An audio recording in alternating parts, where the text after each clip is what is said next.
John Bjorgen and you're watching Bookmarks, the show about books and people that talk about books. Now, as you may know if you follow popular culture, full disclosure, I do not. This month marks the release of Peter Jigson's film adaptation of Junior R. Tolkien's children's fantasy classic, The Hobbit, or There and Back Again. If you are unfamiliar with the book, it is a tale of a middle-aged midget who is abducted by a gang of thieves led by a grey wizard, a character who seems to have been taken wholesale from the beloved Harry Potter books. The midget, or Hobbit as they are known in Middle-earth, is forced to take part in a burglary and comes away with a golden cup and a ring which makes him invisible, before becoming an accomplice to the brutal murder of the dragon Smaug.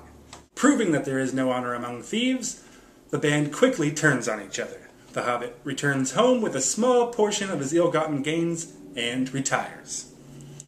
Now, in a bid to capitalize on the inevitable and baffling success of the film version of this morally ambiguous children's book, the producers of Bookmarks have decided, against my very strong wishes, that we should have a Hobbit-themed show.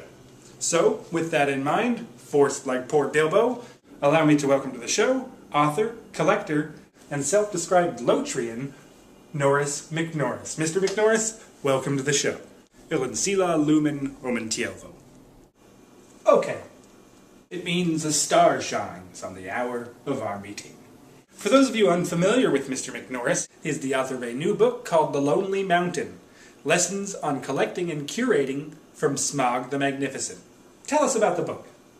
It is a book for those collectors out there who value their treasures and wish to preserve the life of their collections. I draw from the lessons to be learned from the dragon Smaug, both what to do and what not to do.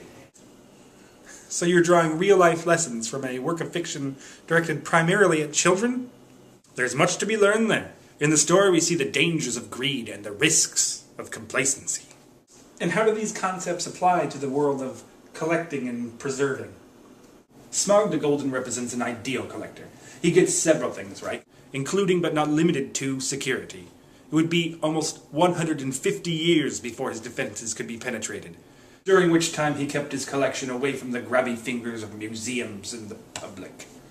It is my understanding that Smaug is the primary antagonist of the book and is portrayed to be somewhat of a villain. People often don't like what they don't understand. Besides, had Tolkien told the story from Smaug's point of view, I'm sure things would look very different. From that perspective, we see Smaug burgled and killed for apparently no reason, other than the greed of his attackers. And what about the assertion by some of your critics who say that your book does nothing but glorify hoarding? What about it?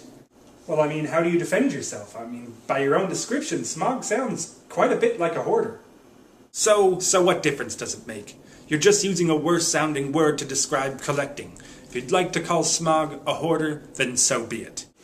So that means, logically, following your own assertions, your book is lessons for hoarders from the world's biggest fictional hoarder. La Beauviewer Druin.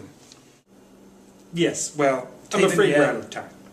Coming up after the break, we speak to a real-life Lord of the Rings engagement ring specialist, Bob Robbins.